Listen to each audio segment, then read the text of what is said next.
Let's go live. Let's go live.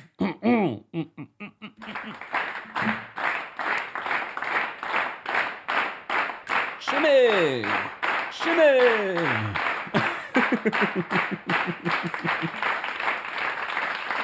Woo. Welcome, guys. Come on in.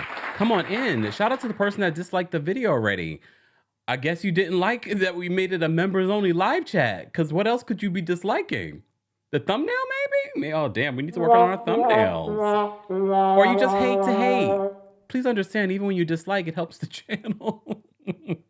I wonder if you dislike this, it shows up more on your algorithm. YouTube can be petty. I would love that for you. Guys, welcome back to the Kempire channel, your #1 source for pop culture news and music, entertainment, reality TV, and so much more. Look, we normally do our lives a lot earlier, but I couldn't find the episode. We'll talk more about that in just a second, but I believe everything happens for a reason. It gave me more time to dig into the Brian McKnight situation. If you missed the video that we did on Brian McKnight and his estranged children at this point, and his new children, be sure to check out that video that we posted earlier. TikTok, I did a short form video of that earlier as well, so you can be sure to check that out as on my TikTok and on Instagram, depending on where you watch, because I understand some of you do not do TikTok. It's fine. I posted it on my Instagram. If you only do YouTube, I will be posting the short version of that on our Shorts channel. So it gave me time. It gave me time to sit and dig into the Brian McKnight situation. And honestly, I could dig even more because there's just so much more to talk about. Also, in regards to Brian McKnight, I did post, for those that want to hear my interview with Brian McKnight from 9 years ago, I did post it as a throwback episode today on the Kempire Radio podcast. So if you're looking for some context, I talk a little bit in this episode about context around this interview. So be sure to check that out. And I think I might do a separate episode to talk about all the speculation that you all have been telling me about in regards to Brian McKnight. I think I might talk about that in a special podcast episode. So stay tuned. I've been busy today. It's raining here in New York City. Where's everyone watching from? Let me know in the live chat. It's raining here in New York City, but I like it. I'm loving the rain. I'm loving hearing the pouring rain. I just want to kind of like cozy up in bed, but here I am working. Literally watched this episode of Love and Marriage Huntsville twice. And you know how I feel, about this damn show. However, I will say I enjoyed this episode. I probably give this an episode maybe 7, 8, maybe. I don't know yet. But somewhere in that range. If you're watching on YouTube, be sure to vote in our live poll there. How would you guys rate it? Everyone that's watching on TikTok and Twitch, Twitter, Facebook, YouTube, how would you rate this episode of Love and Marriage Huntsville if you were able to watch it? We'll talk about that. Let's get into a countdown so the notifications can get out to people. All right? All right. Bye. I'll be back. Baby, won't you listen to me? I got that flavor. I know you're dying to feed. I ain't no dancer, just got some hip in my feet. Now throw your hands up. Ooh, you bring the lighter. I got the fuse. You make a fire. I'll add the fuel. Follow my lead. Just watch the shoes. Gotta turn the heat up to get this cool.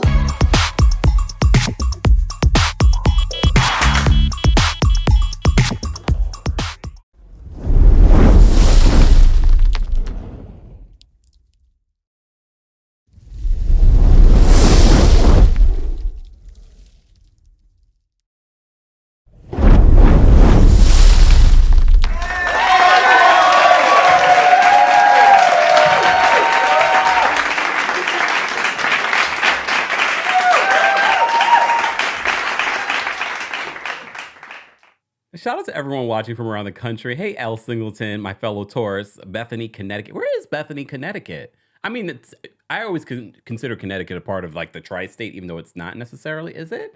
I guess it would be. But I consider it because I feel like it's such a hop, skip, and a jump. It's really just a train ride away from here in New York City. But shout out to everyone watching from around the country and around the world, because you did tell me that you are able, some of you are out internationally are able to watch Love and Marriage Huntsville. But a lot of us were having issues last night trying to watch Love and Marriage Huntsville. So let me just point something out. Last season, there were a few times that the episodes were mislabeled, but I was able to find them. All right. I don't know if this falls on OWN. I don't know if this falls on YouTube TV or other platforms, because it wasn't just on YouTube TV where people weren't able to find last night's episode of Love and Marriage Huntsville. That's not the only platform. And I loved it. I think it was season 4 of Love and Marriage Huntsville when they would post the episodes on Discovery Plus, because we have Discovery Plus. They're not paying us, but at this point, I used to love that because sometimes they would post it.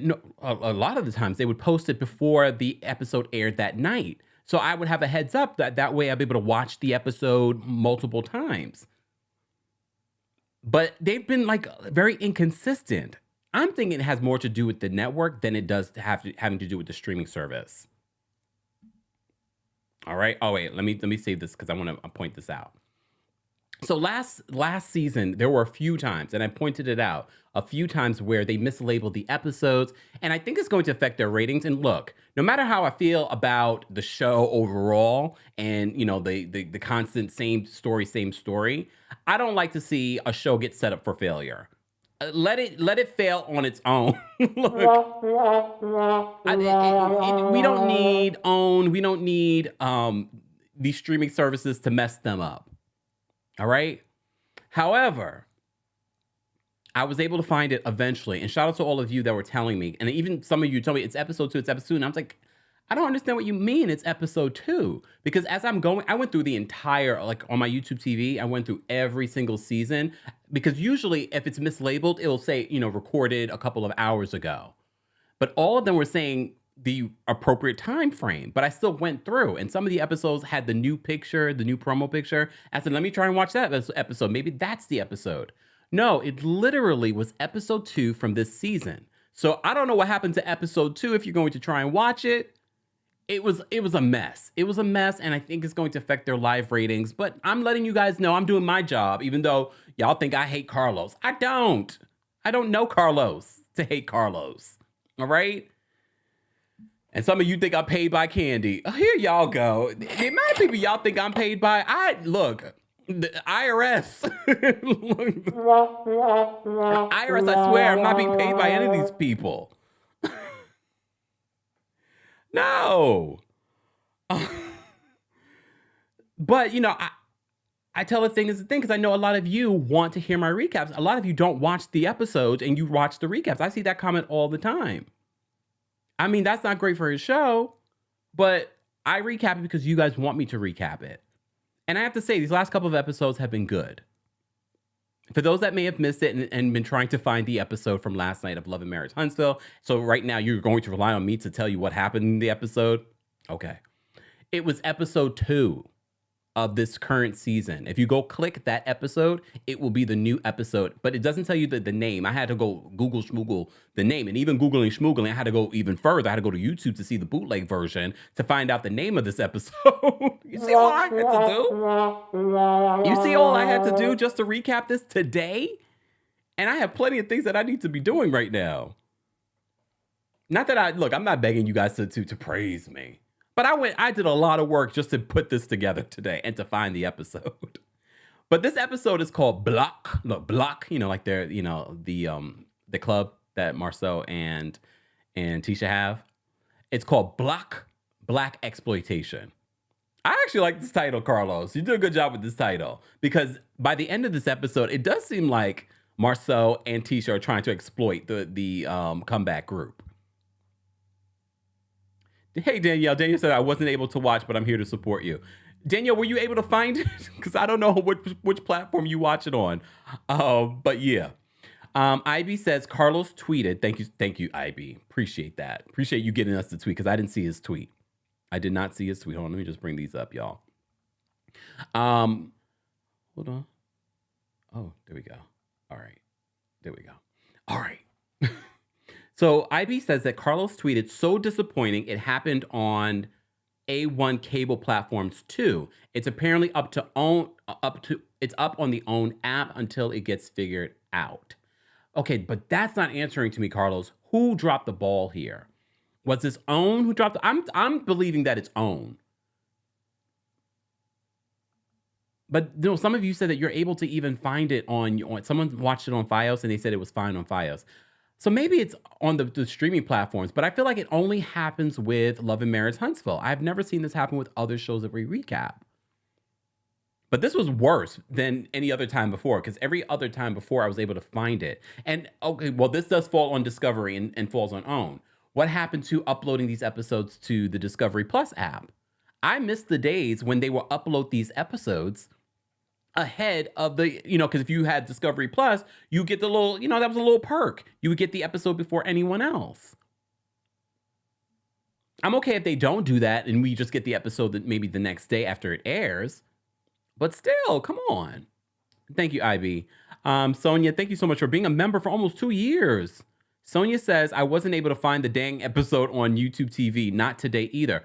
Sonia, go to episode 2 of this season 6, and play that. You will see that is the episode that was on last night. It comes across like it's not a new episode, but it is the new episode. I've never seen anything like that. What is going? It is Mercury retrograde, everyone. So that's, Mercury retrograde is when they say everything starts, communication between people, don't sign contracts during this time. They say, technology goes a little haywire. But you know what? Look, I'm not owning that. I'm not bringing that in. Today is Sunday. It's all working out for us. We figured it out. I'm going to explain what happened in this episode. You're going to call in and share your thoughts. Okay. Judy, thank you so much for being a member for 17 months, almost 2 years as well. She says, happy Sunday, y'all. Like the video. Thank you. Thank you. And shout out to everyone disliking the video. I know it's only 3 people out of 200 that are liking it. Art World says, I have Xfinity. Were you able to see it on your Xfinity? Yeah, but I really believe it's going to mess up their ratings for this week. So this week's ratings, I'm going to give Love and Marriage Huntsville a pass. The first couple of weeks, no. This week, though, I'm going to give y'all a pass because y'all got set up to fail. All right. So let's get into this episode, guys. If you're just joining us, this is our weekly recap of Love and Marriage Huntsville Season 6, Episode 2/4. Okay. So we are continuing from the very top of this episode, from last week's episode, where the ladies are at, I'm going to put in quotes, a spa. All right. And Kiki is fighting with Stormy, and she's fighting with Tiffany. All right. Stormy is just like, if you had an issue with what I was asking or what I said during Melody's party, why didn't you confront me then? Why now all of a sudden it's an issue in regards to what I said? And I was like, Kiki has a point. I mean, not Kiki. Stormy has a point. If you had a problem with what I said, then thank you, Artsworld. Artsworld says, no, my Xfinity episode labeled it, you Scott's got to chill. So it's episode 2. So I'm thinking this falls on OWN and Discovery in regards to the mislabeling of these episodes. And this is not the first, third, or fourth time this has happened. Okay. So Stormy, Kiki, and Tiffany are going back and forth. And this scene is very short. The funniest part of this scene with them is Melody just gathering her things and leaving. Did Melody have a sore throat? Or was she just giving a sweet, nasty, nice Melody? I was like, wait, did she have a sore throat from last week? I can't remember now. Because she was talking like this. And she gathers her things. She hugs, not everybody. She hugs the ones that she's getting along with goodbye. And she puts on her clothes and she comes back and she says that this conversation is not productive. Stormy's like, I think it is productive because so many times you guys want to throw things, put things under the rug and not deal with them. No, let's talk about it. And now we can move forward. However, Kiki says that she still feels a way about it. Kiki, just own that you were being messy in that moment. I feel like Stormy was being straightforward. She didn't know any of you guys, but she was confused at what was being said. Tiffany, I don't think Tiffany was being messy. I don't think Tiffany needed to bring that up, but I understand where Tiffany was coming from. Like, how can I be your friend if this is what you do to your cousin? I get that. I get that perspective. I was just surprised that Tiffany, full on pregnant is getting so like crunk. You know what I mean? Like, I was like, Tiffany, calm down. Tiffany, calm down. There's no need to get you. You're pregnant. I didn't expect you to get activated, but she has to, she has to secure her spot for next season after she gives birth. What is Tiffany doing now for work? Remember, she was let go from the Chambers of Commerce. Oh no, she said she wasn't let go, right? Okay, so that scene was short. Then we have this scene with Marsau, Maurice, and Martell. And if you watch the video that I recently did on Martell getting activated during the Real Housewives of Atlanta, the sneak peek that we've been getting, and Martell had, was making fun of Todd being short, Todd and Candy being short. He was being very messy in this conversation with Sheree. And I already told you, I don't believe in this relationship. I haven't believed in this relationship from go. I believe that this was a scheme that Carlos set up so he could promote his show, Love and Marriage Huntsville. Okay? And Sheree was all for it because now she can have a relationship on the show to secure her spot for another season. And then some of you were like, oh, they're not following each other on social media. Word on the street, they were never following each other on social media. You can read into that what you want. I thought it was funny when they first was saying, oh, they unfollow each other. Look, this is a contract situation. There is no passion between these two. And some of you were confused when I said, look at these two, like watching that little scene on Real Housewives of Atlanta between Martell and Sheree. And I said it was like a Kiki. And some of you were like, if you can't Kiki with your boyfriend or your husband, then what do you really have? No, when I said Kiki, it was like two, not even friends, more like just people scheming. That was the Kiki, like, we got them. Oh, I'm gonna be messy in the scene, so I'm gonna come for Candy and Todd. Rewinding back. See how I got so sidetracked, but Elephant Brain's working today. So I have mentioned in that video that I did talking about Martell, coming at Todd.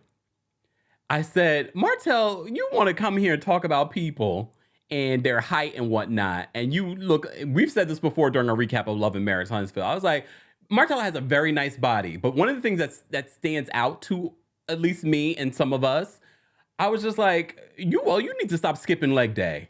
The top half is strong. But the legs, and then why did in this episode, I felt like Carlos and those editors were trolling me. Anyone else? I felt like the editors were trolling me.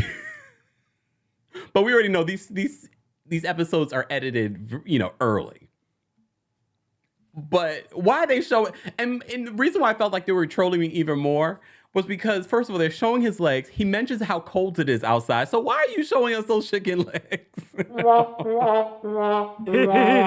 are you showing us those chicken legs?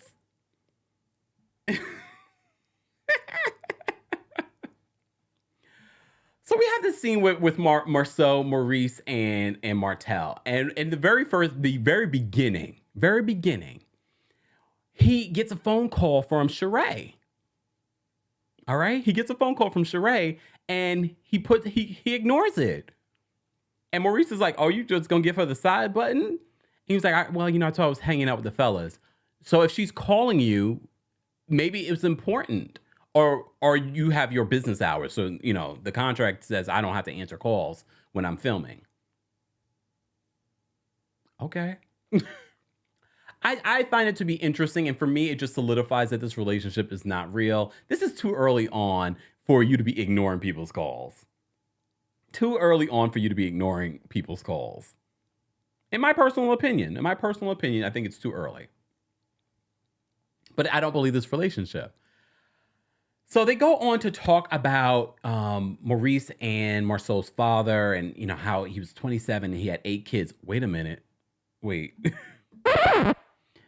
There are more kids other than Marsau, Maurice, and the man we don't talk of. Look, there are more of them. But I enjoyed the conversation that they were having in regards to being parents and things like that. But then Marsau leads to a conversation talking about how he wants more children. He wants a lot of children. He has 5. He wants more children. And he and Sheree have talked about this. Mind you, you and Sheree have talked about this, but you have not defined that you're even boyfriend and girlfriend. But you're talking about kids, and Sheree wants more children. Sheree does not want more children. Come on. Sheree has grown kids at this point in her life. She does not want any more children. And you're talking about multiple children? No. Look, no. But we already know this is not true, and they just keep thinking that we're stupid. Do they think the audience is this dumb? Okay, there's one or two of you, not us. One or two of you in the comment section when I talked about this, y'all were like, maybe they're in love. Okay, everyone has a right to their opinion. I don't believe it. And I don't believe Sheree wants any children. And again, the contract is up. I don't believe that Sheree, and if anything, they will continue this relationship, and Martell will continue to cheat on the side, and she'll be okay with it because maybe they'll come out. They'll be new age. We have an open relationship. It's okay that he's still sleeping with Ariane. I'm just saying this in my opinion. Mo Reality says Sheree has grown eggs at this point. When he said that part that Sheree was open to having more children, I was like, oh, here they go, y'all. Here they go. Exactly. Tina says gaslighting at 1,000. We're not dumb. Sassy says it's really insulting. It is. But they think it's going to get people engaged and interested in their story. I'm telling you right now, people are going to watch this season of Real Housewives of Atlanta and Love and Marriage Huntsville and completely be tuned out. I really believe that this will be Sheree's last season and she'll be done. She'll be done because they're not going to bring her back. And I was really hoping for Sheree. Like, your first episode shouldn't be about you being messy. It should be about She by Sheree. What's going on with that? People are still waiting on items, allegedly. I'll say allegedly, even though there are people that have said I'm still waiting on items. IB says it's giving fake and phony. They need to go to acting school. No, they need to just live their truth. They would be shocked that living their truth is far more entertaining than these fake and phony created storylines. I already told you I was shocked that they were even allowing Sheree to be on Love and Marriage Huntsville while Real Housewives of Atlanta is happening. But of course, this had to be discussed and approved by Bravo and OWN. All right. So Marsau, Martell, and Maurice have this conversation about fatherhood and husbands and da-da-da. Who cares? Look.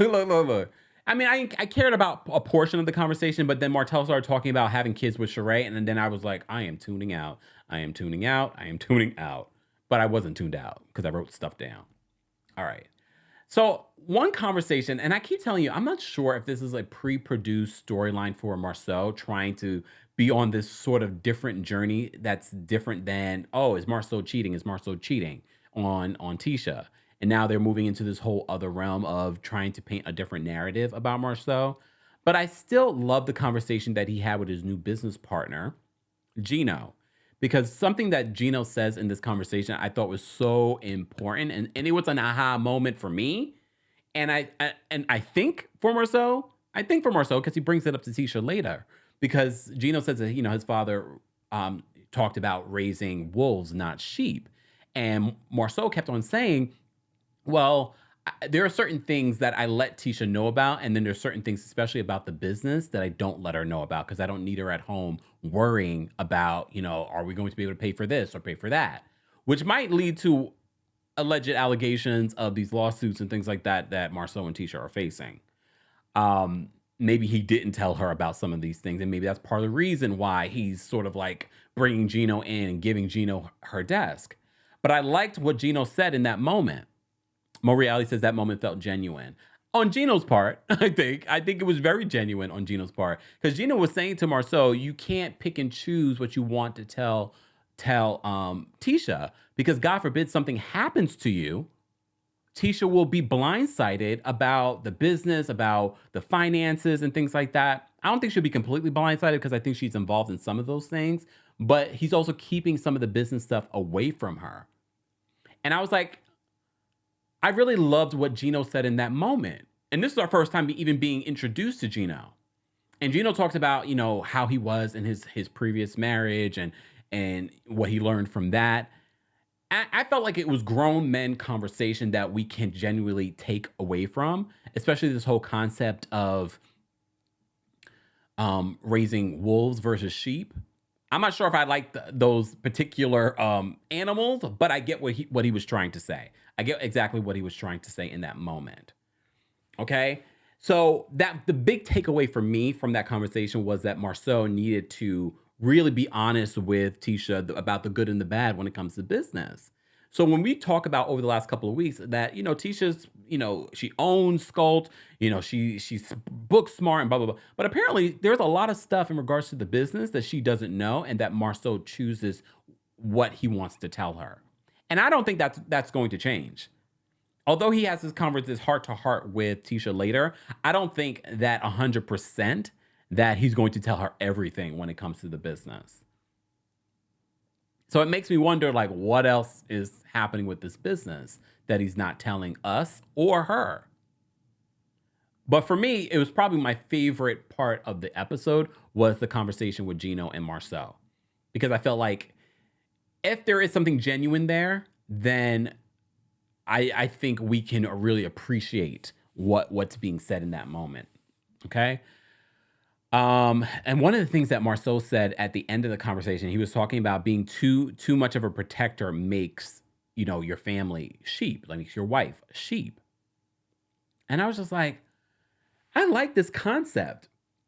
When you think about it, you don't want your family to be blindsided if, God forbid you get sick or you end up dead. And a lot of times that's what family does. That's what a lot of the protectors of the family does. They have a lot of things happening and the wife or the partner doesn't know what's really going on, business wise, credit wise, loan wise, legal wise, all of that. I know. IB, this is a great question. IB says, how is the quote owner in the dark about so many things? Is it just a vanity role? Is it just in her name because of legal reasons? I mean, they're married, so I'm not sure how much that's really protecting the family. You know what I mean? Or is it just a vanity role? Or is it just an opportunity for him to be like, well, that's up to Tisha, so that Marsau doesn't have to take ownership? I don't know. I mean, she does have an MBA, so it's not like she's not, educated in regards to this. But it just feels like the owner doesn't know 100% of what's going on business-wise. If there are failings, that to me can get you fired. Look. Right? I need to know. As the owner, if there are things that are happening, or even just as I am the owner of my business, once I have people in place, if they're not telling me 100% of what's going on, that's not going to work. You're fired. Look at what happened with Ellen. She claimed that she didn't know, Ellen DeGeneres on her daytime talk show. That's now, she said that she didn't know half of the problematic things that were going on over there. Everyone should be fired for that. Everyone that was keeping that from her, allegedly. They should be fired because she should know. She doesn't need to know, the little stuff like, oh, this person was late today. Like, unless it's like a huge issue and someone needs to be fired. But even that, like personnel stuff like that, this is why you have people in place for those things. But they don't have a huge company. They don't have as big as what Ellen was running. From what we know of. I mean, if you can't get space for one of the owners, then I don't think you have that big of a company. IP says that can get you Shawshanked. You know what? Sassy says Marsau just wants her to be the fall guy. No, not the fall guy. Not the fall guy. Guys, we have almost 900 people watching on YouTube, Facebook, Twitch, and Twitter. We appreciate you guys. Shout out to everyone watching on TikTok as well. And thank you guys so much for the gifts. Keep tapping your screens, TikTok. We're talking about Love and Marriage Huntsville, Season 6, Episode 4. I almost said Episode 2. For those that may have missed what I said in regards to this, for at least on YouTube TV, And I believe also on Infinity, some of people were saying episode 4, the new episode, is coming up as episode 2. So go to episode 2 and you'll see the new episode of Love and Marriage Huntsville called Blaque-xploitation. All right, let's move on. So this was another nice scene. Look, I'm not one of those people like, oh my God, everybody has to get along and I love it. No, but I have to say, even though Tisha and Melody aren't besties right now, I like seeing Tisha, Melody, and Kimmy having lunch and talking about business and talking about just hanging out. I don't need them to be besties, but I like the fact that they were able to film this scene, and I enjoyed this scene. So they have a conversation. First of all, Tisha is going to get office space, at least temporarily, over at the Emporium, the Scott Emporium. And she's going to use Maurice's podcast room that he hasn't used. So she's going to use that as her office space temporarily. All right. So Melody ends up coming by as well. And both Kimmy and Tisha kept on saying, at least in their confessionals, that, you know, those three women are the core and the heart of the Comeback Group. And they're the core of this show. Okay. So they all play a part in regards to this show and how everything comes together. Okay. So, you know, they're eating, they're talking, they're catching up and they're having conversations. And Melody brings up that she wants to do like this tea so that the group can learn how to communicate. So she's going to bring everyone together for this tea so they can have lessons on how to communicate. And look, I'm like, if everyone is serious and open to, and you have an actual expert that's going to lead this conversation, this could lead to lengthening the future of this show. Because if they learn how to communicate, maybe we can have more seasons where they're not talking about the same constant drama. But we shall see. We shall see. Gemini Nola girl, thank you so much for the super chat. She says they will, quote, break up due to the fact that he wants kids and she doesn't. Another opportunity for a storyline in regards to Sheree and Martell. I mean, there's so many ways that they could break up. We already know that this is not going anywhere. This is her storyline for this season. And I don't know. I feel like the producers take a huge risk by playing these reindeer games with their fans like this when it seems so obvious in our faces that people will be turned off to the shows in general and the season that you're trying to market. Just saying. But I did appreciate Martell in that messy scene for RHOA. I was like, look at him get messy. You know they're going to call him the new Peter, the new Patricia of Real Housewives of Atlanta. He's not that likable. So I'm surprised if they would even bring him on to the show. He's not a likable character, real person. He's not a likable person. Despite him in his scene saying that he is, okay, Martell's watching. Hey, Martell. Despite him saying, he keeps on saying, even the last couple of episodes, I'm a gentleman. That's why, I walked Melody to her car. You are not a gentleman. You are far from a gentleman. Your definition of gentleman must be completely than our definition of gentleman. Because a gentleman is not cheating on his wife.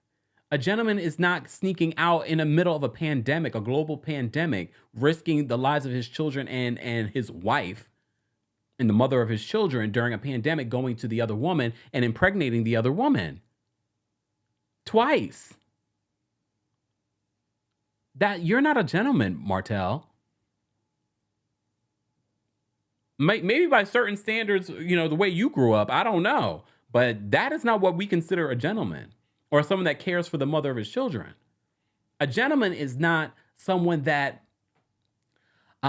this whole custody situation, you're not being a gentleman with that whole situation. You're not respecting her boundaries, still trying to get with her when she's clearly told you no. When someone does not respect your no, that means they're trying to control you.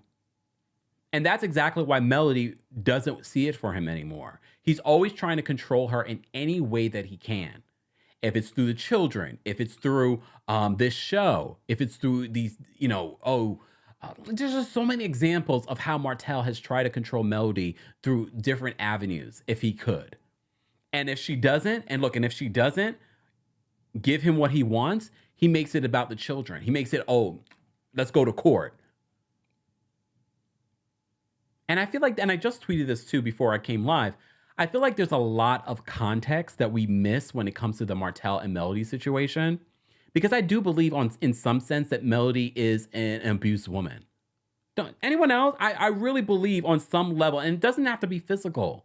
It doesn't have to be physical. There's a lot of psychological games that Martell still plays. Sidebar. Sidebar. You notice when Marsau and Maurice were asking Martell, like, so what business-wise, what do you have coming up? He says, oh, I'm going to be on the cover of Upscale. That's not really business. That's sort of like, Upscale. What were you guys thinking? Why are you putting Martell on your cover? I heard about this and I saw the pictures and I never thought to myself, wait a second, Upscale. Why isn't no one protesting this? Upscale, why would you put this cheater pumpkin eater on the cover of your magazine? Right? Why are you putting Martell Holt on the cover of your magazine? Have we rewritten history in regards to him being emotionally abusive, him, cheating on his wife so publicly and nastily, having a baby? Why are we celebrating that? Why is he on the cover of Upscale? And did that really move any numbers for you, Upscale?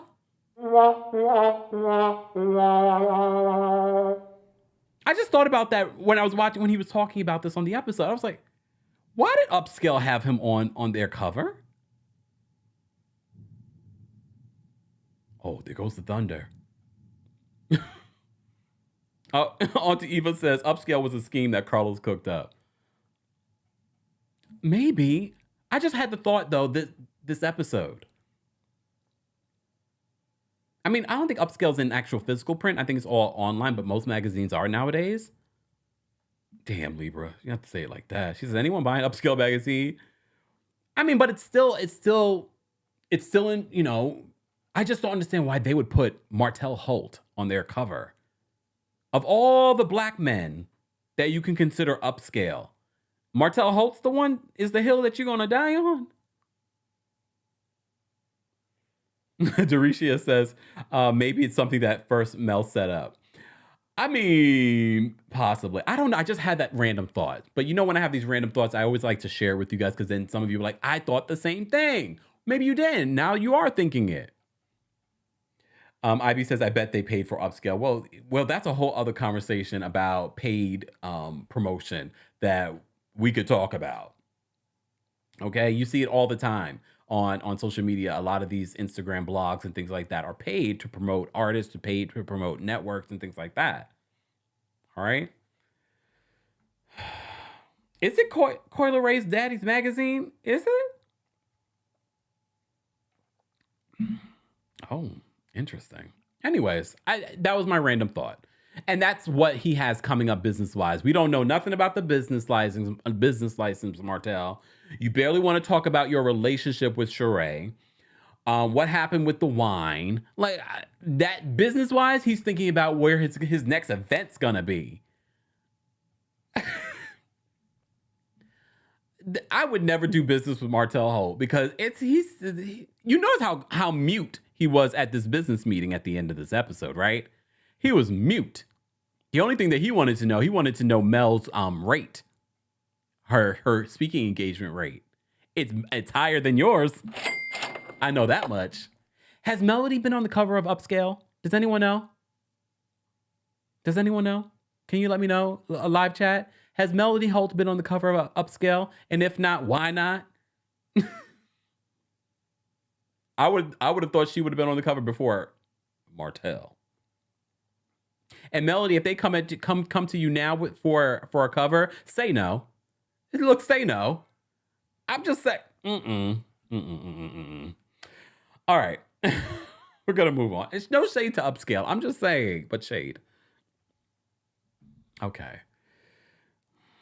Moving on. Where was I? So Tisha, Kimmy, and Melody, they have this conversation and meet up. It was a pleasant scene. I liked seeing the scene between the three ladies, the heart of the comeback group. And this is where Tisha brings up this whole black Black Business Expo that she's planning. And she invites, the comeback group. We'll get to that in just a second. All right.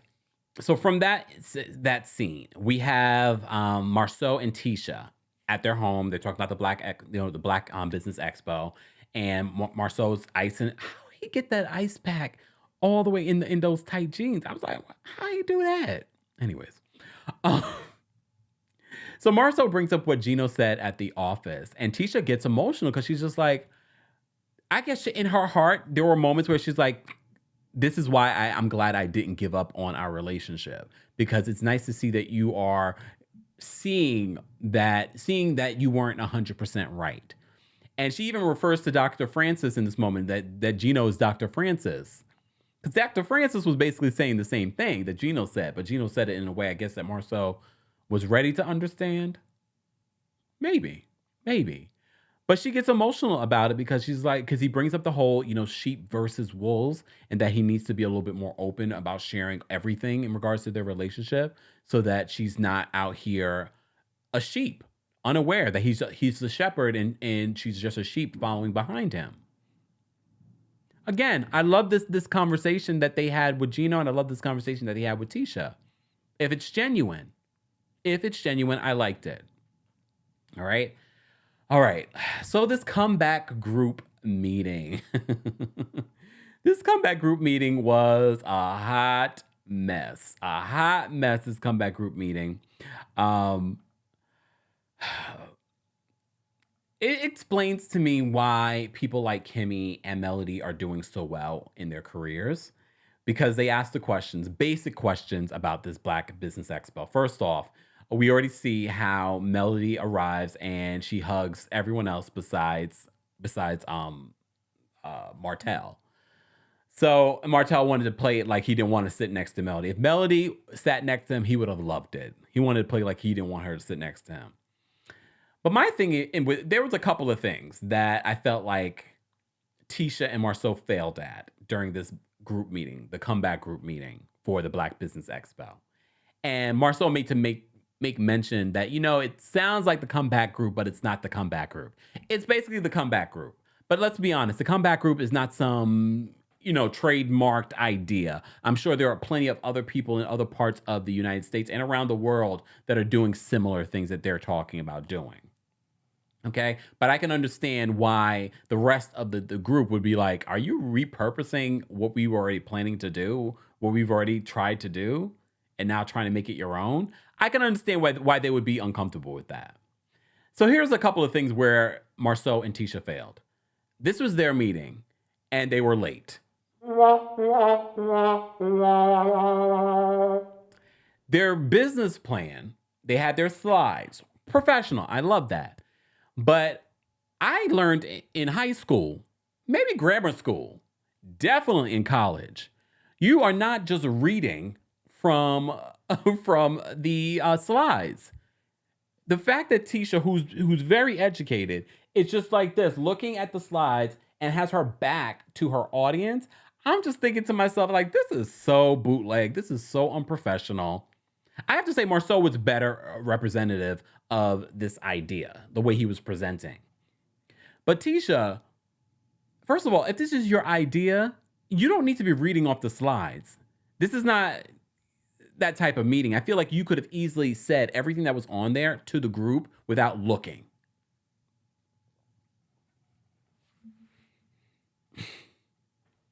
So that was the other fail.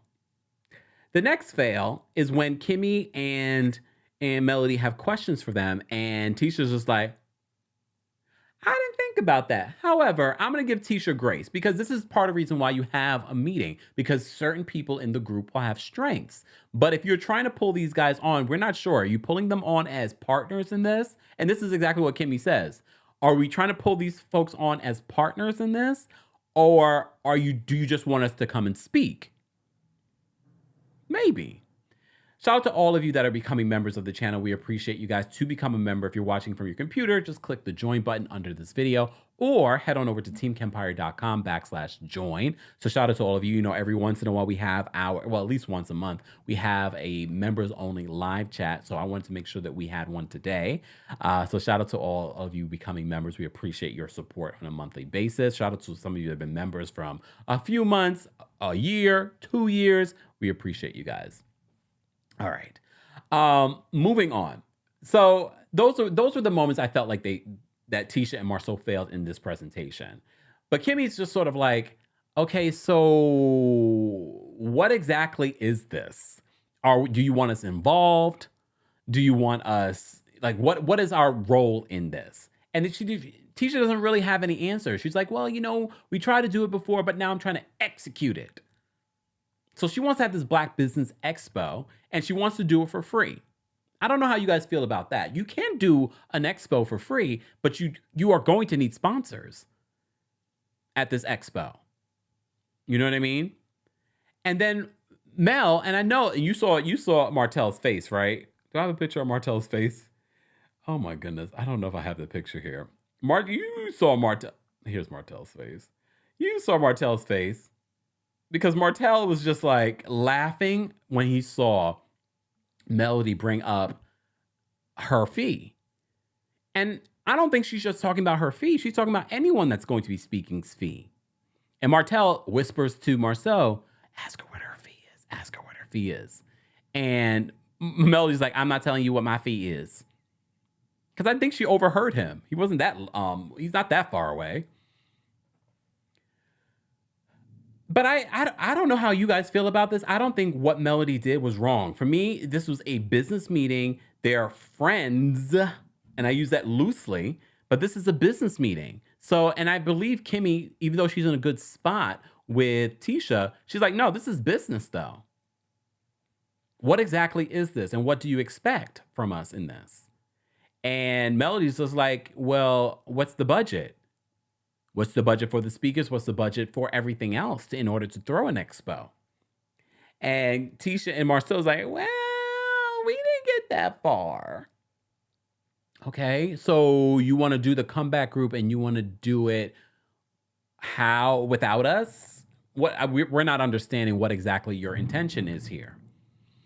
And then Kimmy brings up, like, how are you going to market this? And they were like, oh, well, you know, our personal and our business platforms.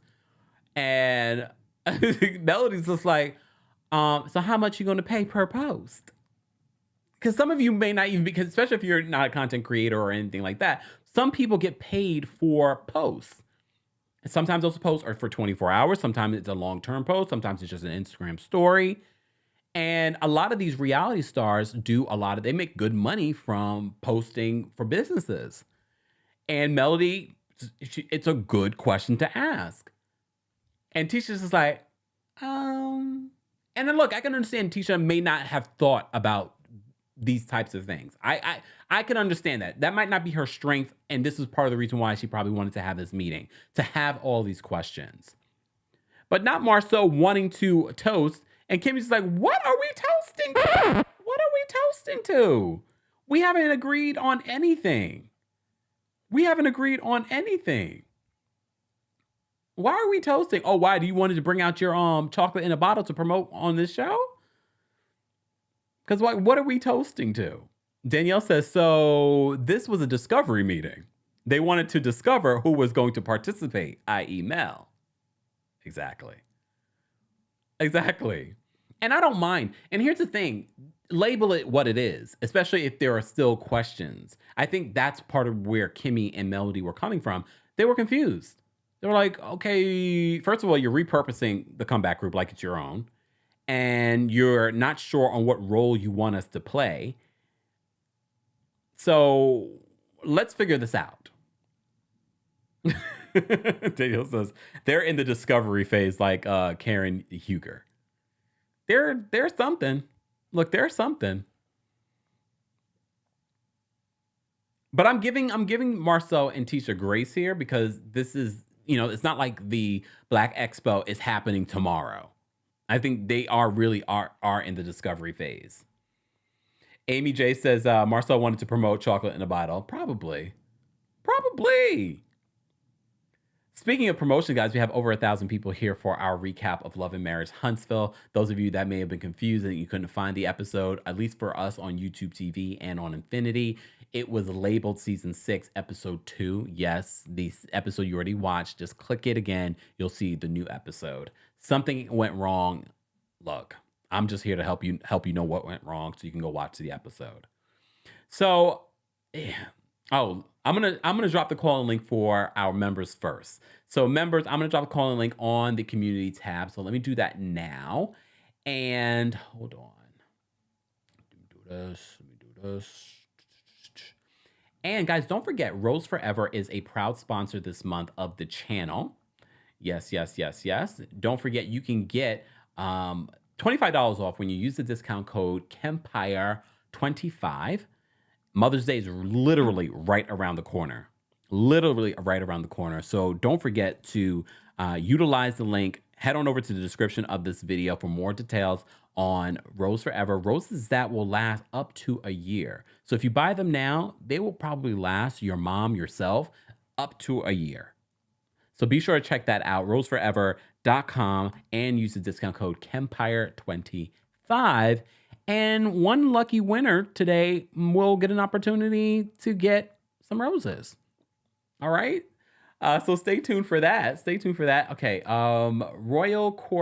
Senior Royals. I'm dropping the call-in link for you first. Royal Court members, I'm going to drop the call-in link for you next. Team Kempire members, I'm going to drop the call-in link for you next. And I'm dropping the call-in link on the community tab here on YouTube.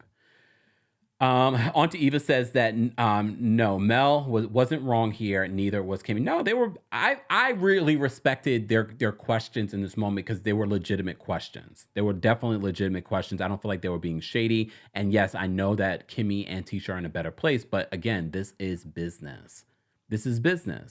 And you can't consider family and all that other stuff when you're talking about business. This is how you have to kind of draw a line in the sand.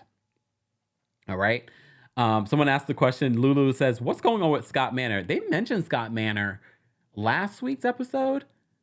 I don't know what's happening with that. I definitely do not know what's happening with that. For those if you can see behind me, those are some Rose Forever roses. It's been in the studio for weeks at this point. And look at that. Do they look different to you guys? Do they look different to you? The same. I can show you next time. I could show you my Valentine's Day roses that we had it here in the studio. Those still look like brand new too. Just saying. It's worth the amount of money. You pay a couple of $100 for roses that are going to last you for several weeks. Just saying. All right. And yes, we will be giving away some roses today. Okay. All right. Let me take a sip. Ooh. Look. Ooh. All right. Okay, members of the channel, I've dropped the call-in link on the community tab. Live chat, let's get to 500 likes, and I'll drop the call-in link for the live chat for those that want to call in and share their thoughts on the latest episode of Love and Marriage Huntsville. All right. And if you missed it, earlier today, I dropped another video talking about Brian McKnight and his estranged children and how he's now taken on his new wife's children as his own and even named his new baby Brian McKnight Jr., even though he already has a Brian McKnight Jr. And if you are subscribed to my podcast, Kempire Radio, I dropped my interview with Brian McKnight from 9 years ago. And I gave you a little context on why I think Brian McKnight is just, he's not a nice person based on my experience. Okay. But anyways, that's just based off my experience and apparently his children. So be sure to check that out. Kempire Radio on all podcast platforms. And we are almost at 500 likes, and we have quite a few people backstage. So before we bring anyone else up, I'm going to bring up, in my opinion, because in my opinion, I have been talking behind the scenes about the context in regards to Martell and the Melody situation. So I'm going to bring her up first, but let me just put up the caller's stuff first. And let me just put up the, again, this is... in my opinion's in her opinion. Okay, so I'm gonna bring her up first. Hold on, in my opinion. In my opinion, are you there? Hey, Kempire, how you doing today? Oh, well, how are you? You know I'm blessed by the best and highly favored. You looking Amen. good. Thank you. How are you? How's what are you making for dinner? That's what I really want to ask you. Well, we had some fried chicken tonight, so I kept it Mm, real simple. You That's know, simple? good old southern. Yeah, let me tell you something. These people here, they spoil. They be wanting full course meals and stuff. So, and baby girl, she be putting stuff on the menu she want. She be like, yeah, I need some steak and some lobster. And I told her, that girl, you expensive. Oh, I'm saying. My goodness. You hear? Okay. Go in there. Oh. Kip, I don't want to hear you. Because Good we're night. about we're about to talk about some grown stuff. We're about to talk about some grown stuff. Yeah, I just locked out of my room. So, goodbye. Let me tell you something. I'm telling you, it's a lot of stuff I got to send you now. Yeah. Oh my God. Even more stuff? Yes, even more stuff. Because let me tell you something. I I think a lot of these people, they watch this show and now they have formed this alliance. Mm, I think it's almost like they see somebody that's hurting and mm, they can validate that feeling because they felt that same hurt. mm, And to the point where this stuff has gotten them to the state where, oh, you got to stand for male or you male identified. mm. I'm standing for Jesus, okay? And what Jesus like is God's honest truth, okay? So when I see documents from a court system that says neither one of y'all is telling the truth, Wow. neither one of y'all are cooperating, Oh, and neither one of y'all are putting the kids' best interests at hand. And when I see the court allow them saying neither one of y'all are doing what's possible for these kids, it's like to me, okay, we seeing one thing on the TV, but this court system and they're seeing a whole different thing. mm. And so then I have to take it like that. But I'm gonna send you the rest of it because I only sent you the first part, but I gotta send you. Well, let's first talk about the first part that you sent me. So, in regards to these court documents that you were able to obtain in regards to the custody battle, right, between Martell Right. Holt and That was the Melody. custody order that was awarded on March the 1st, Mhm. 2023. And Mm. it's at the top, it's stamped. Like I said, in Alabama, the only way to seal a document is both parties will have to say, we want them sealed. And that's in any case in Alabama. Mm. And so I guess they didn't think people was gonna get these documents. My God. So in these documents, the judge let both of them have it, but then kind of alluded that while Martell was making strides to do the right thing, she couldn't say the same for the mother. Oh. And that rubbed a lot of people the wrong way to the point where they were doxing people. What? Yes, these papers have gotten people doxxed. Like they are really doxing people. And I was like, Doxing who the though? Like their personal friends? lawyer, it was another lawyer that put it out on Miam's channel. Oh. And yeah. And so it got really, really bad. But Kempire, like, I just feel like when you get to the point where you're so involved in a case like this, that you're out here trying to find real people in the Mm, real world and putting their information out there, putting their life in danger, telling mm, people to go get them. I think you need to step away from reality TV because now you done lost all sight of reality and now we're committing crimes. Because wow. it is a crime to put anybody information out there Wow. and to tell people to go get them. So, but it's a lot more documents that got to be sent to you. Yeah. Oh my So, gosh. and I will be sending them all to you tonight. I asked you first before I sent them to you. Yes. Did you even want them?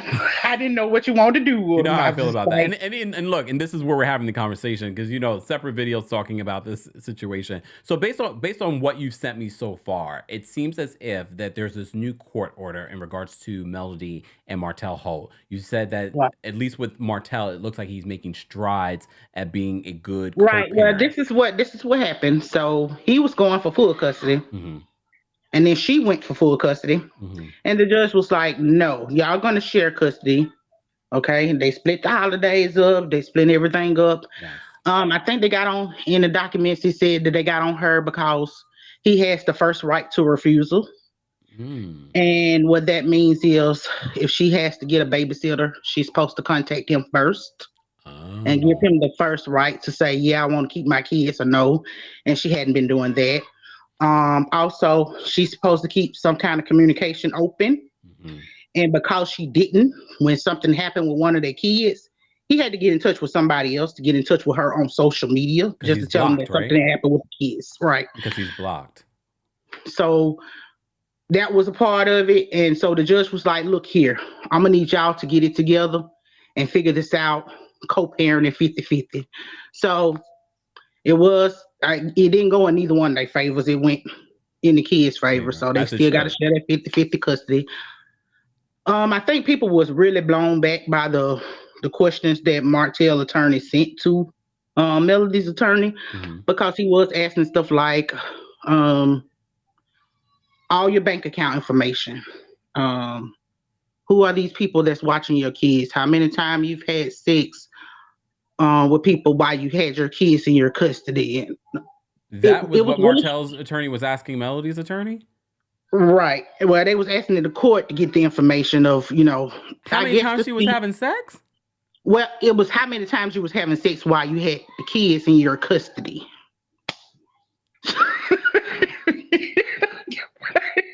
It's a lot. Like I said, just the Alabama native trying to give you the whole thing. You're our on the ground reporter, in my opinion. Here's the thing. I need to go to these court hearings and just start recording. You know what I'm saying? I don't know if you can legally do that. Look, I don't know if you can legally do that. But I wanted to point out something in regards to Melody in her situation. Like I said, I do feel like Melody on some level was an abused woman, because I know in some of these court documents. Don't say that yet. Wait. Hear me out.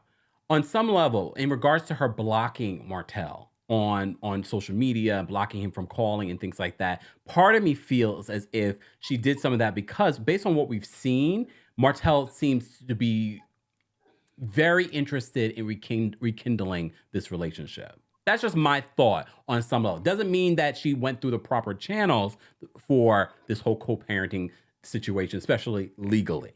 Just in my opinion. I'm going to send you some more documents, and I'm going to let you base your decision on that, because... Do you know it off the top of your head? Because you could tell us now.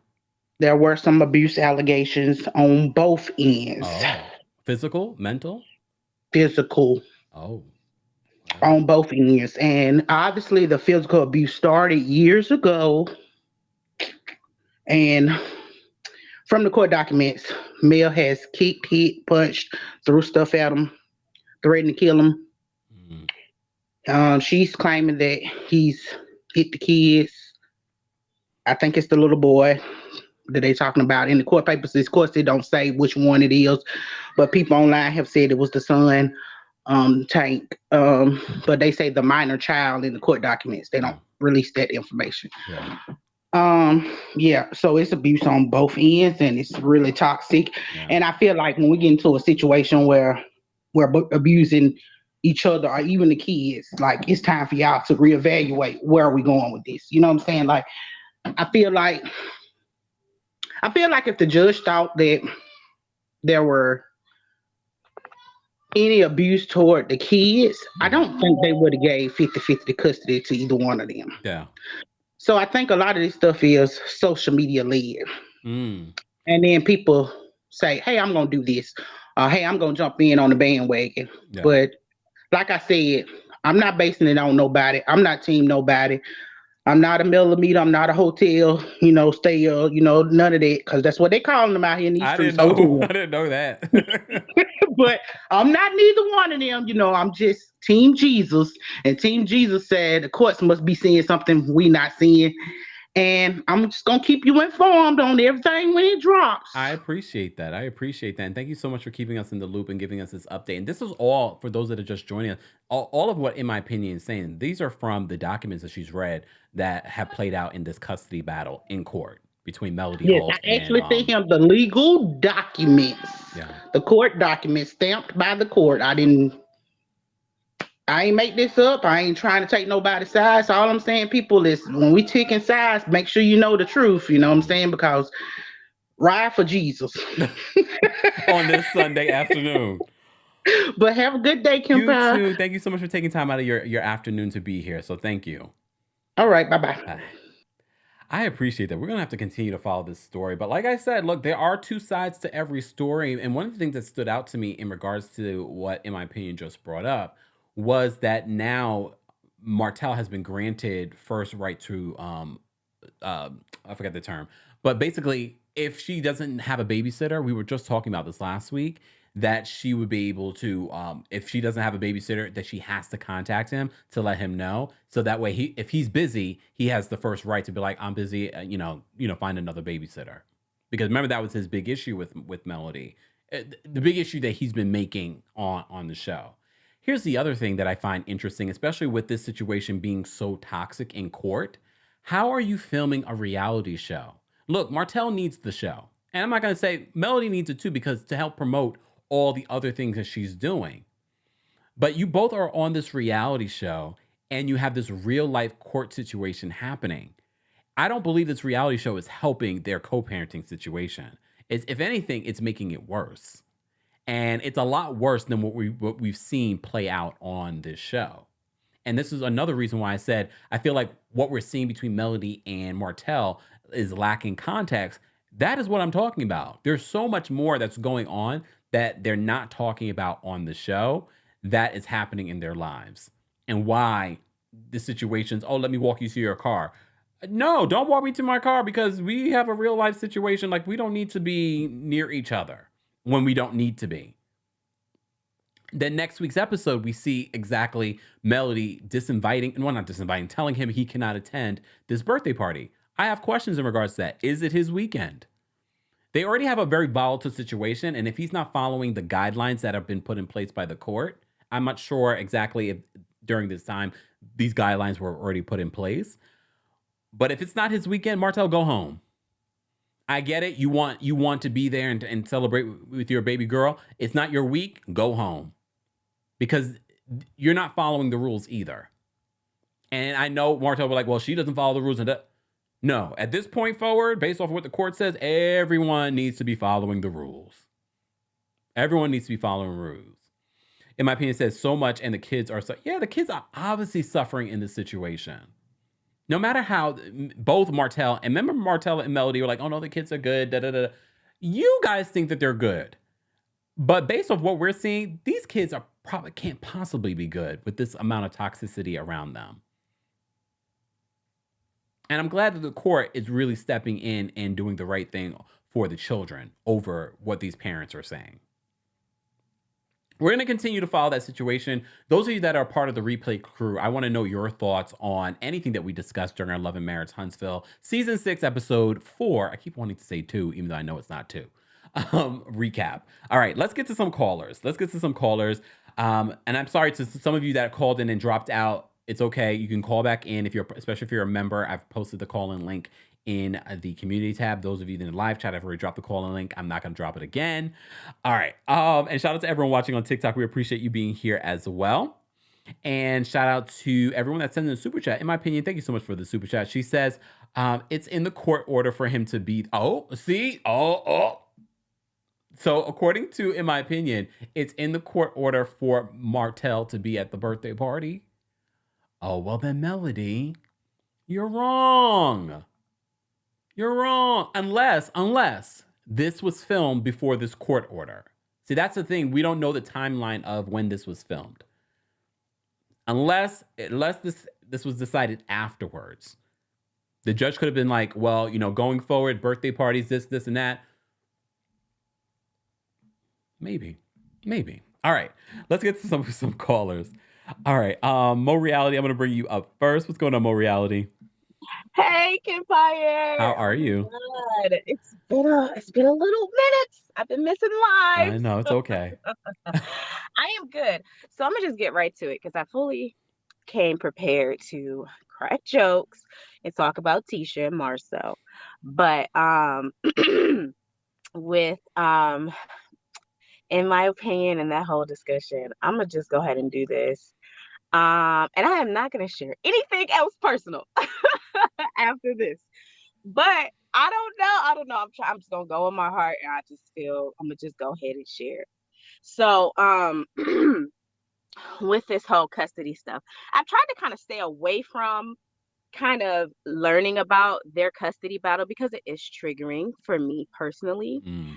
Um, like the end of 20, I'm gonna try to make it quick. About the end of 2018, um, my daughter wanted to visit her nana, Mhm. and she had not on her dad's side, and she hadn't seen them in like a couple of months because of his missed visits and whatever.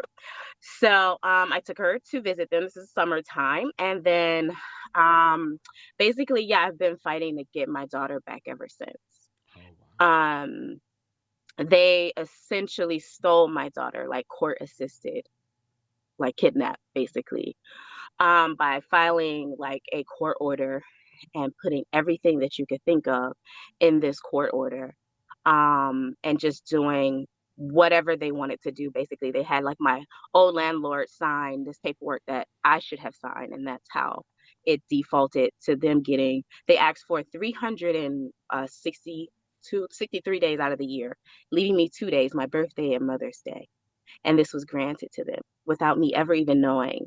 So when I go to pick up my daughter, I can't find them. Mm-mm. So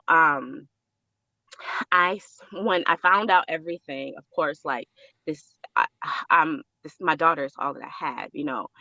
And so I'm fighting this thing. I had two pro bono lawyers come on. They heard our story and they came on and they dropped. Like the first one dropped before the first court date. So I had to go in. I had to represent myself.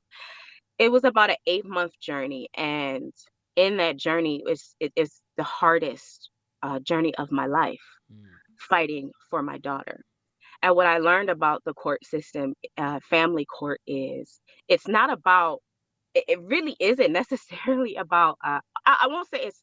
mm, I won't say it's not about the best interest of the child. It's more so what looks good on paper, Mm. how you show up, and what that judge is going to kind of assess and believe for themselves. Mm. Because I showed up with truth, I showed up with receipts, and they printed whatever they wanted to print it in these court orders. So, you know, when you're reading these things and you're reading what's in these documents for Mel and Martell, you know, it's whatever they chose to put on that paperwork. It doesn't necessarily have to mean that it's true. Mm. When I say so much was printed, and so I'm like looking at it in hindsight now, I'm like, well, yes, they had to say everything that they could possibly say in order for a judge to allow an emergency ex parte order for them to steal my daughter. Mm-mm. And then I've been fighting like hell to get her back unsuccessfully, and they've gotten away with everything. You know what I'm saying? And so for her, for both of them, I'm sure it's hard, but just kind of seeing what has been played out as far as Martell's character and how low and how evil he can go, I'm sure it's incredibly hard. It has to be incredibly hard to go through. Mm. You know, Mel gets to see her children. I haven't seen my daughter in 3 years. Mm. And you know, having my son, it was definitely unplanned, and I thought she would think I moved on with my life without her. And my daughter's so smart. I've taught her a lot of different things. You know, if anything ever happens, you know, this is what we do. Stranger danger. You know, she Mm. downloaded any type of electronic they gave her. She was 10 at the time. She downloaded a phone, and that's how she contacted me. Mm. And so when I said all that to say that any custody battle, it's so hard because it brings out the absolute worst in both parties. You know what I'm saying? I came with truth, but I left in rage. Mm. In rage. You know what I'm saying? These are your children. Yeah. And when you know like your heart is good and this is no, I've tried to work with you guys and and once they got her, the venom and the evil that was exposed, like it's a lot Yeah. to this thing. You know what I'm saying? So one of the things that I want to point out, so what you're basically saying is that not everything is as it appears what you see in court documents. Absolutely not. You know what I'm saying? Because now what happens is it pushes you so far up against the wall. Like I said, with that situation, now you're feeling like, well, do I need to say everything? Because if Martell is coming out and he's, allegedly saying these things like, oh, well, she hit me and she did this, and you're bringing up arguments that we had. Now you're like, well, do I need to bring up this? It brings out the worst in each party. And then you're using whatever you can to weaponize against one another. You know what I'm saying? And a lot of the times what happens is the judge don't know neither one of you. And all they see is a fight happening. You know what I'm saying? And so that's what boils down to it, and I came there, like that first time I came with truth, and after that I left with rage. You know what I'm saying? Now what do I need to do? Yeah. It's just it's a lot, and money plays a part. I was by myself. 8 months in that courtroom by myself. He showed up with all of his family that had nothing to do with my daughter ever in her life. But because it looked like he had more support, he had more, you know what I'm saying? It went in his favor, or it stayed in his favor, even though they stole her. And I proved that. It's a lot to it, okay? And it takes a lot of money. It takes a lot of it drains the life out of you. You have to have support. You have to. Aside from money, you need support. Definitely. To hold you up, because it is not easy. You know what I'm saying? So, okay. That's it. I'm so sorry, Morality. We are all going to pray for you and that your daughter and you are reunited very, very soon. Yeah, thank you. I don't know what led me to share that, because I don't share. I really stay to myself because, life, it can get so hard. And when it's been that way, for so many years, you start to isolate yourself from people. You know what I'm saying? And, Mother's Day is coming up. And so it is an emotional time for me just in general, but I know that there may be somebody out there who may be encouraged, you know what I'm saying, by, my right now, because it is my testimony, but it's also my right now, you know what I'm saying? So, Definitely. Thank you so much for sharing. On the platform. Oh my God. Thank you so much for calling in, Morality.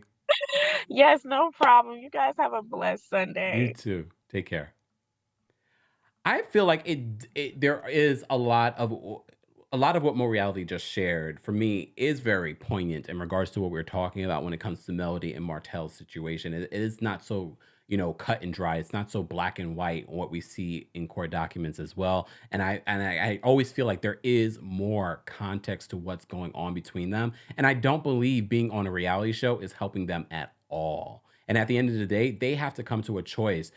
Is us having a good co-parenting situation more important than reality TV? Because I know in their head, they're probably justifying, well, we have to be able to provide for these children, so we need this reality show, and blah, blah, blah, blah. I don't see it helping that situation, in my personal opinion. Let's get to some more callers. And callers, I am putting the timer up because I do have to go. I do have to go because we are doing a live show normally later than we normally do. And I have a lot to do before tomorrow. So I'm going to put the timer on and I'm going to bring the last, and no one else call in. The last caller will be Amy J. But I'm going to bring up Nicole first. Hold on. Hey, Nicole. Hey, Kempire. How you doing? I'm well. How are you? I'm doing well. Morality, the caller, my heart is touching with you because I know Mother's Day is coming up. And I'm a daughter that I want to give you some solace and some peace where my mom is American, my father is African, West African. So, in the African system, you don't have no such thing as, child support. So I'm 49 years old and I'm still looking for my child support. I know it's a couple of $1 million. Nope. But when I'm trying to uplift these women to make them understand that regardless, because my father was very petty too towards my mother. He tried to kidnap me twice. He tried to lose me on the continent of Africa. That's why she had to bring me back to America. It's really deep. It's a story. But what I'm trying to say to the mothers is like, regardless of what the father is doing and what kind of ill wills he's trying to bring into that child or children's life, trust me, as children growing up, we see it, we understand it. My mother was never a bitter woman. She never went back and forth. Or, you know, she didn't have the opportunity to go back to the court system because this is the international level at this point. But I watched my mother push forward, raise me to be the strong woman that I am. But it was because of me being a child growing up and just understanding with the intuition, like something's not right, something's off. Yeah. So what I'm trying to say is giving peace and grace to these women up here, mothers, and just letting you know that regardless if you're not with the child right now, the children know, the child and the children know.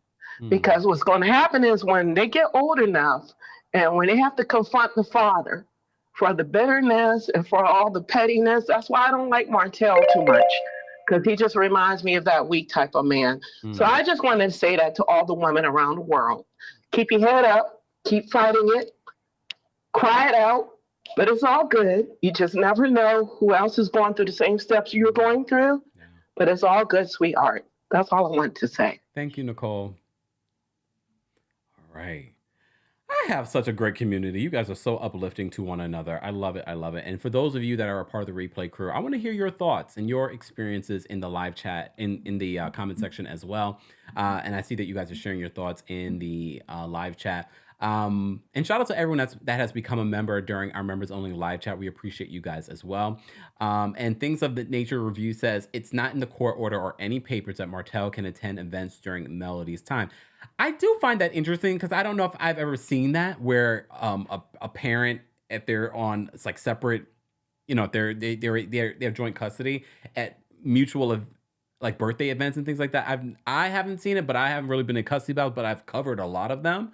I've never seen that myself. I would have to see it in writing for myself to see that the judge says no, he must attend, you know, these events. I've never seen that before, but you never know. It might be in the court order. We shall see. Thank you for that, and shout out to you for becoming a member as well. If you would like to become a member as well, guys, be sure to head on over to teamkempire.com/join. We also dropped a new podcast episode on the Kempire Radio podcast, so be sure to check that out. Danielle, thank you so much for the super chat. Danielle says, my dad and or dad's aunt tried to take me from my mom. Oh, damn. Well, we're learning all about our community today. Wow. I feel like Nicole's story, you know, Nicole just called in. I feel like we've heard about that happening before, especially with fathers from Africa, right? Don't we feel like we've heard that before? Damn. All right, let me get to the rest of the call because I gotta go. All right, Kari's back there. Cariel, as she goes by now. Hold on, I'm gonna bring her up. Cariel, are you there? That is just my full name. All right. We're just learning the full name. Okay. All right, Kari, what are your thoughts? Kind of like Mo, I initially came in with like a whole bunch of zingers and one-liners for Tisha and Marsau and whatnot. But I kind of wanted to give my perspective as well from the family court situation because I literally have court next month on the 10th for child support with my child's father. And I kind of can attest to what Mo Reality said about it's about what the judge sees. When we had our first court hearing, my child's father said that he didn't want any parenting time. He didn't want to be around he didn't even want to meet him. He still has never met him. And because I said that, okay, well then there's no future for parenting time. My child isn't a revolving door or a joystick that you can pick up and put down whenever you want to play with it. The judge told me, looked me dead in my face and told me that I need to stop being so upset that our relationship didn't last. And that if he wants to be a parent in the future, that I just need to let him. Despite the fact that man said that he didn't want to be a dad. The judge sat there and heard that this man said that he didn't give him the proper financial records that could attest that he was earning more than what he said that he was making, which is why his other child ended up getting more in child support than I did. But he didn't get them for fraud. He just, okay, we understand what you're saying, sir. she'll have to go and refile, which is why we're going back to court, because I know he got a $10,000 raise. And so when it comes to these judges and it comes to these referees and family court, I think people forget, which is why people get called male identified, is that the system is very misogynistic. You overlook how misogynistic the system is. You overlook how they expect women to sacrifice their happiness, their well-being, everything, just for a man to finally be able to do what he was supposed to do in the beginning. All those things that I heard from that court report about Martell and Melody, those were things that the judge is allowing Martell to overstep his boundaries, which he'd been wanting to do. He gets first rights. That means that when Mel calls him and say, hey, do you want your kids tonight? He gets to say, what are you doing? Where are you going? Who are you going to be with? Y'all heard Keep going. Following what's up. So that means that he's gonna pull up, stalk, and follow her. He might drop the kids off with his mama, who always encourages his shenanigans and say, hey, here go your grandchildren, and then go and follow Melody. Y'all are not realizing that she is not wanting to do these things because it means that she has to sacrifice his little bits and pieces of her. And we do not have to sacrifice little bits and pieces of us for us as women to be whole parents. If he wants to be a whole parent, if he wants to be a good, upstanding parent, he don't need to do all those things. He don't need those things from Melody. He just needs to be. And so y'all want Melody to sacrifice herself, which is not good for the kids. Because when she's over there miserable, when she's over there crying, when she's upset, when she's lashing out, how is that good for the kids? At this point, it is all in Martell's hands. Just like with me. It was all in his hands. He wanted to be a dad. Now he don't want to be no dad. But guess what I got to do? I always got to text him, despite the fact that I know that this man is going to ignore me, and say, hey, do you ever want to meet your child? This, that. So I can take it back to family court and be like, hey, he has a live-in girlfriend that he started dating when our son was 3 months old in the hospital with a feeding tube. And I texted him and asked him if he could come to the hospital, and he ignored me. The judge, we're going back to court because we had court this month. The judge said that even though he knows that he works overtime, he's not going to have that overtime count towards his child support because he don't think it's fair that people work overtime. I don't think it's fair that I'm raising a child that I didn't lay down and make by myself. But guess what? I'm doing it 10 toes down, 24/7, 365 days a week, and I'm doing it damn good. So no one gets to second guess women while there are men out here that are flagrantly not doing what they're supposed to do, that are flagrantly showing you in your face, I have the propensity to be abusive. I have the propensity to stalk this woman. I have the propensity to harass this woman. And because in the court papers, it says, well, Mel's not upholding her part, those parts are not letting him take advantage of her using the court system. It is not fair. The court is misogynistic, and people tend to follow with the misogynistic mindset that was instilled in them due to society. And that's all I wanted to say. Well, thank you so much for sharing your personal story and to give us perspective on the situation, Kari. No problem. When Morality was talking, I was like, I'm gonna back her up. I'm gonna back her up because I got some personal stuff, and I can say, yeah, it's not just her story. It's not just Mel's story. It's a lot of women's stories. These judges are super heavily misogynistic. Someone that has never met that woman's child, that has never been around that woman's child, now have that woman's freaking child, and she has not seen her child in 3 years. And y'all don't think these courts are disgustingly misogynistic? And now I'm sitting here scared, wondering, is that gonna happen to me someday? Well, and it's a valid fear. I hope not. Kari, thank you so much for calling in. Entire house down, but no, come on now. Goodbye. Look, see, Kari, look, we are trying to help you. Don't want this used against you in court. Thank you. All right. Let me bring up. Okay, we have Miss Queen and Amy J backstage. We're gonna bring them up, and again, I gotta go, so I'm gonna put the time limit on. But this is probably one of the best parts of my job, is hearing about your personal stories and how it relates to the pop culture conversations that we're having, because these are real stories. So very much unlike the lack of reality that we get on reality TV, or the lack of context. When you guys call in and give your context, it really gives this story the point of why we need to hear these stories and how our justice systems need to be improved. All right, so I'm going to bring up Miss Queen next. Hold on. Miss Queen, what's going on?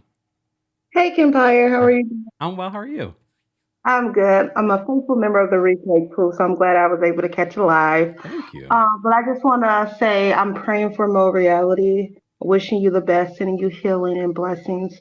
And Kari is so right. The court system is very misogynistic. Think about it. This is the same group of law and court people who are wanting to control women's womb and abortion and all the other laws. But anyways, I want to say I do not watch Huntsville. I only listen to your recap. So thank you so much. You have such a good community. It's so safe and peaceful over here, and I appreciate you for all your videos, your content, what you bring. So I can't reply or respond to the to the episode, but I like it. I'm glad that you enjoyed it this week because I know the last two episodes I watched of your content, they were filler episodes. So I love that for you that you enjoyed this episode. Thank you. But I do want I do want to say, Kempire, last year during Pride, you had those pillows, and I just want to say I love them. Kempire pillows. I got the white and the black. Oh, So please bring something like that back, okay? Because I okay. want to purchase the water bottle, I will. the T-shirt, and I think a sweater I wanted. I didn't get last year, so if you could bring that back, I want to order more pillows. My sisters love my pillow. She like, who's Kempire? And I was like, oh, this is YouTuber. She was like, really? She's like, those pillows are so cute. So I just want to tell you, thank you, Kempire, and I love your channel. Thank you so much, Miss Queen. I am working on new merch with new people, so stay tuned. Stay tuned. Okay. Okay. Thank you so much for my pillows. Have a good weekend. You too, Miss Queen. Take care. You guys are amazing. I love it. I love it for us. Yes, I am working on new merch, but guys, get the merch while it lasts, because the merch will not look like what it looks like now. It will be classic stuff, limited stuff that you would have had from our early days. So if you want some of that stuff and you've been waiting and holding off, head on over to houseofkempire.com or just go to TheKempire.com for everything Kempire. All right, including our podcast and merch. Okay. All right. Let me bring up Amy J, because you know Amy loves this show so much. Right, Amy? Of course. What's going on, Amy? You know, I'm just in the car and the rest of them. I had the same. I'm not gonna talk that long, and I'm not gonna cry because my situation is a long time ago. Okay. But my situation was kind of similar in regards to, like, when you go to court, you have this idea that they want to do things fairly, right? And you get into those spaces, and you're like, wait a minute, this person is literally judging me. Like, the judge will sit there and say you haven't worked, or they will say, oh, this person is incapable, and you're sitting there like, I'm being like, you're just completely getting it all wrong, and you don't know this individual, you're backing up. But what I will say to the women that are going through these things, there is a push in general in the courts to get men more involved. And it has everything to do, and that's the thing that helped me heal from it. Because in my situation, my ex was very much favored in the court system. His sister is an attorney. When I remember going into my court trial, they were laughing and chuckling up, talking about what they're going to do for their vacation. And I'm sitting there like, is this really going on? Am I going to have a fair shot? And I didn't. But it wasn't that I didn't get to see my daughter. It literally, I had to deal with someone who knew he had power to make my life very, very miserable. And for a very long time, I was struggling. I think that's what Melanie's going through. It's not that she wants to exclude him from things. It's very much hard to deal with somebody who is abusing a system and then also abusing and taking away your rights as an individual in the process. But I will say, in general, with these court systems, they do want men more involved, and their way of doing it is kind of like unwrapping this thing they had already created where someone gets favored when it really should just be the child. And for me, it took a very long time, tears and everything else. My child was not taken away from me, so I did not have that experience. But I did have the experience of having to co-parent with somebody who was constantly making it very difficult. I remember not having a vehicle and walking 2 miles to drop my daughter off from school every day and picking her up when she was 4 and 5 years old, because he put her in a school that was 40 minutes away from my home. And he knew I wasn't in a car.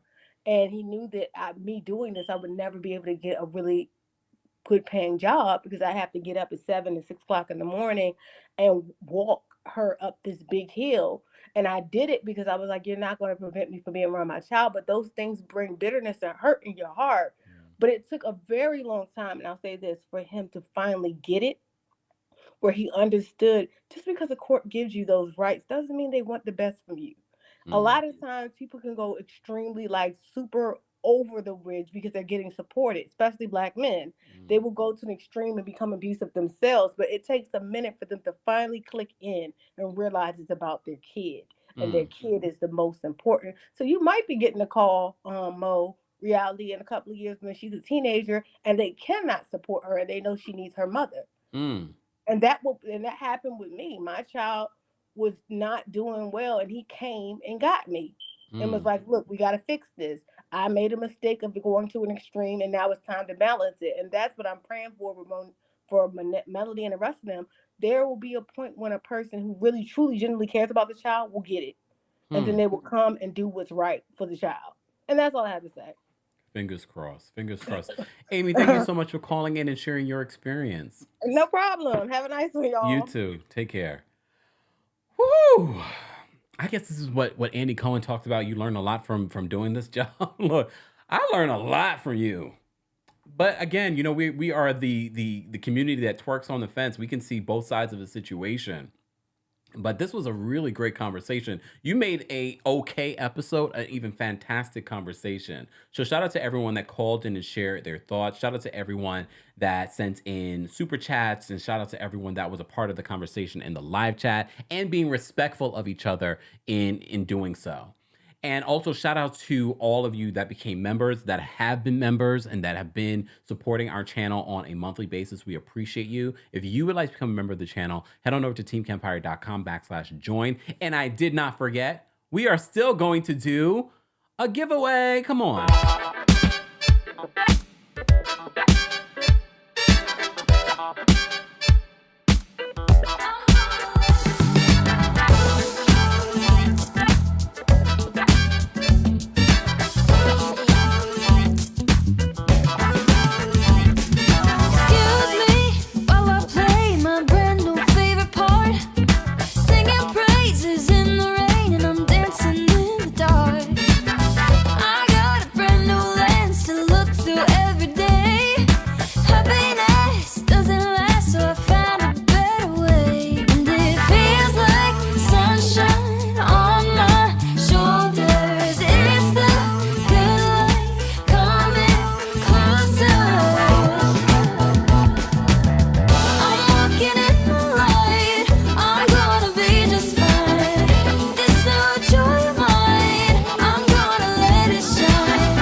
A giveaway. We haven't done a giveaway, I feel like, forever. Probably the last time we did a giveaway was probably the holidays. But you know, for Rose Forever has been supporting our channel since Valentine's Day. And all month long, we've been telling you to get your roses. Look at those beautiful roses. That will last you up to a year. Even if you don't win, you can still get yourself some roses for Mother's Day, for spring, liven up your house. I'm telling you, beautifying your home, if we didn't learn anything from this pandemic and you had to stay in your house, is that no matter if you're renting, own, whatever, you need to make your home space feel like a home and not just a place that you're laying your head at night.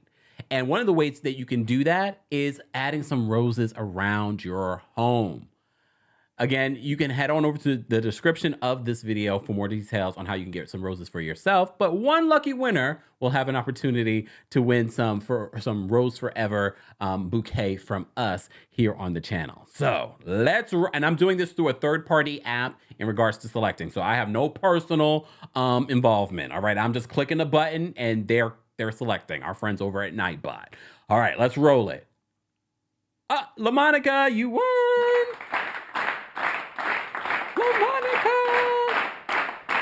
LaMonica Coleman.